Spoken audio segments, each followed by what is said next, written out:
नमस्कार, आप देख रहे हैं न्यूज प्रवक्ता और मैं हूं आपके साथ मानवी ठाकुर। शुरुआत करते हैं आज की खास खबरों से। सूरत गुजरात के पटिया विस्तार के पास लेड मार्केट के सामने खाड़ी का पानी रोड पर आने से वाहन को माल ले जाने के लिए दिक्कत होने से व्यापारी भाइयों ने आशीर्वाद मार्केट को किया बंद।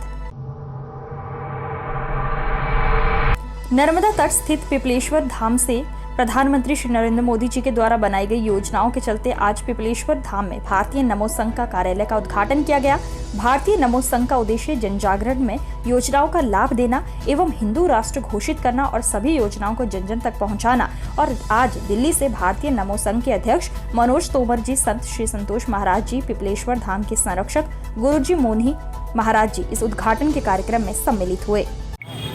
जो हमारे ब्रिज किशोर तिवारी जी अपने यहाँ पर एक कार्यालय खुलवाया है। इन्होंने बड़ी लगन, बड़ी श्रद्धा के साथ इस कार्यालय में सबको इकट्ठा करने में इनका पूर्ण सहयोग है। और आज हमारे अध्यक्ष जी इसका कमेटी का कुछ गठन किए हैं, उसका घोषणा भी करेंगे और जो घोषणा बाकी रहेगी वो वहाँ से लेटर पैड बना के नियुक्ति पत्र भेजेंगे। ठीक कि आज जबलपुर संस्कार धानी में मां नर्मदा के तट पर स्थित पिपलेश्वर धाम में राष्ट्रीय अध्यक्ष सम्मानीय मनोज सिंह तोमर जी के कर कमलों से आज इस कार्यालय का उद्घाटन हुआ है। और वो जो अपना भारतीय नमो संघ है, केवल उसका उद्देश्य इस देश के प्रधानमंत्री माननीय नरेंद्र मोदी जी की जो योजनाएं और उन योजनाओं के साथ में भारत की अपनी पहचान धर्म और संस्कृति की है। धर्म और संस्कृति को एक साथ जोड़ते हुए पूरे भारत को हिंदू राष्ट्र बनाने के लिए और ऐसे अनेक योजनाएं जो इस देश के अंदर योजनाएं चल रही हैं, इस देश के यशस्वी प्रधानमंत्री माननीय नरेंद्र मोदी जी के द्वारा उन योजनाओं को अंतिम पंक्ति के अंतिम व्यक्ति को समाज से जोड़ते हुए और संपूर्ण समाज और देश जो है राष्ट्र विकसित हो और आने वाले समय पे यह हिंदू राष्ट्र बने, उसको लेकर जो उद्देश्य है, निश्चित रूप से आज हम सभी लोग यह संकल्प लेते हैं। सेवा ही समर्पण है, जैसा कि अभी राष्ट्रीय अध्यक्ष जी ने बताया है। निश्चित रूप से आज पवित्र माँ धरती पर माँ नर्मदा के किनारे जो इस कार्यालय का उद्घाटन हुआ है, जबलपुर संस्कार धानी नहीं बल्कि आने वाले समय में पूरे महाकौशल को इस कार्यालय से लाभ होगा।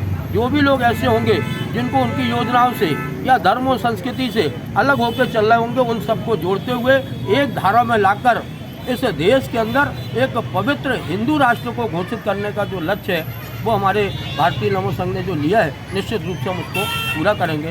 ओम नमो शिवाय।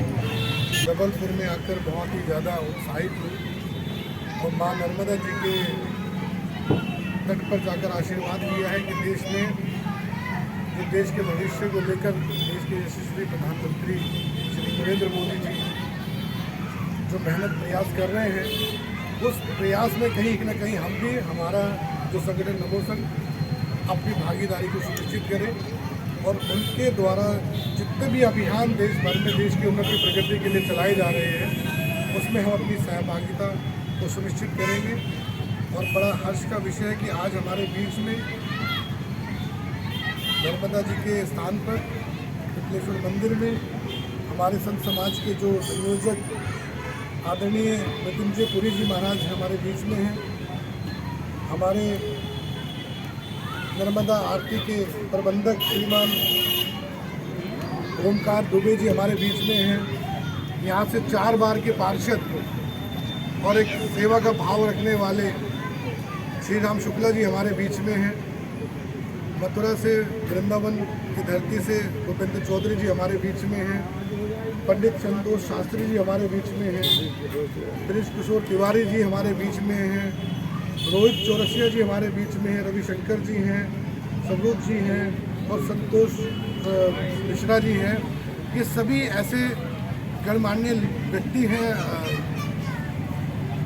जबलपुर के, जो कि आज हमारा साथ देने के लिए, इस संगठन से जुड़ने के लिए यहाँ पर सब लोग एकत्रित हुए हैं। कबाड़ी सुलेमान जो जयंतीपुर में बड़े पैमाने पर चोरों से मिलकर कर रहा है कबाड़े का कारोबार, लगातार हो रही चोरियों से दहशत में क्षेत्रवासी। मुरादाबाद बताया जा रहा है कि मझोला थाना क्षेत्र के अंतर्गत आने वाला पटपुरा में कई दिनों से लगातार चोरियां हो रही हैं, जिसकी वजह से क्षेत्र में डर का माहौल बना हुआ है। आपको बताते चले, चोरों ने अनेकों घरों को अपना निशाना बनाया है, जिसमें सोना, चांदी, नकदी, बैटरी आदि अनेकों चीजों पर हाथ साफ किया है, जिसकी वजह से क्षेत्र में अफरा तफरी का माहौल बना हुआ है और आए दिन हो रही चोरियों की वजह से क्षेत्रवासी रातों को जागने पर मजबूर हो गए हैं। रातों रात जागकर चोरों को पकड़ने की फिराक में लग गए। एक कहावत आपने सुनी ही होगी, 100 दिन चोर के 1 दिन शाह का। ऐसा ही मामला सामने आया है जब क्षेत्रवासियों ने चोरी करने आए 4 चोरों को पकड़ा और पुलिस को सौंप दिया। पुलिस ने इन चारों को थाने लाकर मामले की जांच शुरू कर दी है। बताया जाता है कि चोर चोरी करके माल सुलेमान कबाड़ी को देते हैं। चोरी का माल खरीद कर चोरों को बढ़ावा देने वाला जयंतीपुर दानिश नगर निवासी सुलेमान है। सूत्रों के मुताबिक पता चला है, सुलेमान कबाड़ी के कई कबाड़ी के गोदाम हैं। चोरी करने वाले सुलेमान कबाड़ी को चोरी का माल बेचते थे। जब मंडी चौकी इंचार्ज संदीप मलिक ने चोरी की निशानदेही पर चोरी का माल खरीदने वाले सुलेमान कबाड़ी को भी पकड़ लिया, जिसके बाद से एक बैटरा भी बरामद हुआ। लेकिन पुलिस ने बैटरा बरामद करने के बाद सुलेमान कबाड़ी को सिराज कबाड़ी और पाक वाड़े से मोहित गुप्ता पत्रकार द्वारा पैसे लेकर मंडी चौकी एसआई संदीप मलिक ने रात्रि में छोड़ दिया। बाकी चोरों को थाने में ही बंद कर दिया। अब देखना ये होगा कि चोरी का माल खरीदने वाले आरोपी को पुलिस ने छोड़ दिया, जबकि चोरों से औने पौने पैसे में चोरी का माल खरीद कर चोरों को बढ़ावा देता है। चोरों को बढ़ावा देने वाले इन कबाड़ियों पर पुलिस इतनी मेहरबान क्यों, जो कि चोरी का माल खरीद कर चोरों को बढ़ावा देने में अहम भूमिका निभाते हैं। फिर भी पुलिस ने चोरी का माल बरामद करके सुलेमान कबाड़ी को थाने से छोड़ दिया। अब आला अधिकारी कबाड़ी के खिलाफ कानूनी कार्रवाई कराकर जेल भेजेंगे। क्या इसी तरह कबाड़ी या दलालों द्वारा चोरों को बढ़ावा मिलता रहेगा? जिसने चोरी हमारे घर में की थी वो सुबह पकड़े गए 2, सही है। उसके साथ जो थे वो भी दोनों पकड़े गए हैं। उन्हें पकड़ के हम थाने ले आए। अब सुबह से लेके यहाँ बैठे हैं 10 बजे से, किसी ने कुछ नहीं खाया। ये कहते हैं कुछ कोई बात करने आता तो कहते हैं चौकी जाओ बाहर बैठे थाने जाओ। ऐसा अंदर है, वो कोई बात करने तैयार नहीं है। अब हम 2-3 जने अंदर गए थे तो हमसे कहते हैं चौकी जाओ, चौकी का दरोगा देखेंगे तुम्हें। 3 दिन हो गए हमें हमारी नहीं तो ये एप्लीकेशन ले रहे हैं ना लिया किसी की ये एप्लीकेशन नहीं, हमारी कोई एप्लीकेशन क्या मामला हुआ था? सर हमारे घर पर चोरी हुई है 12 तारीख में 1 बजे दिन के, और घर में अलमारी तोड़कर सोना चांदी और पैसे तोड़ी सब ले गए। और दूसरे कमरे में फिर किराएदार के मकान में अलमारी तोड़ी, संदूक तोड़ा, पैसे लिए, जेवर लिया। और हम 12 तारीख में एप्लीकेशन देकर अभी तक हमारी एप्लीकेशन थी मंडी चौकी। तो क्या आश्वासन मिला वहाँ से?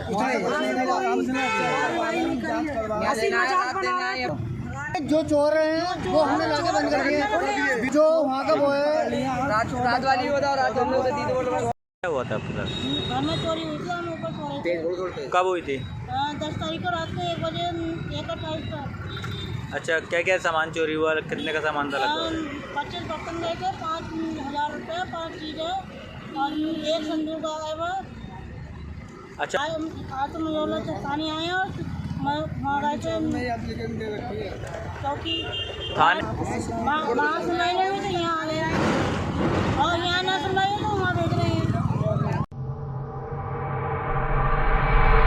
दिनांक 17/8/2022 दिन रायपुर पश्चिम के विधायक विकास उपाध्याय अपने विधानसभा क्षेत्र के प्रत्येक व्यक्ति तक पहुंचकर उनकी मूलभूत समस्याओं का त्वरित निराकरण करने के लिए लगातार प्रयासरत हैं। इसी कड़ी में आज विधायक विकास उपाध्याय ने रामकृष्ण परमहंस वार्ड क्रमांक 20 का दौरा सोनिया गांधी जनसंपर्क यात्रा अभियान के माध्यम से किया।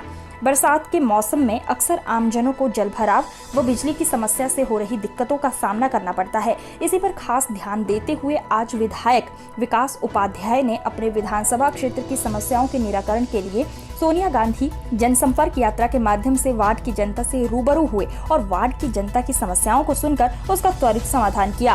विधायक विकास उपाध्याय वार्ड क्रमांक 20 रामकृष्ण परमहंस वार्ड की जनता से रूबरू हुए। वार्ड भ्रमण के दौरान वार्ड के पार्षद श्री कुमार मेनन, वार्ड के वरिष्ठ नागरिक भी उपस्थित थे। आज की खबरों में बस इतना ही। देखते रहिए न्यूज़ प्रवक्ता।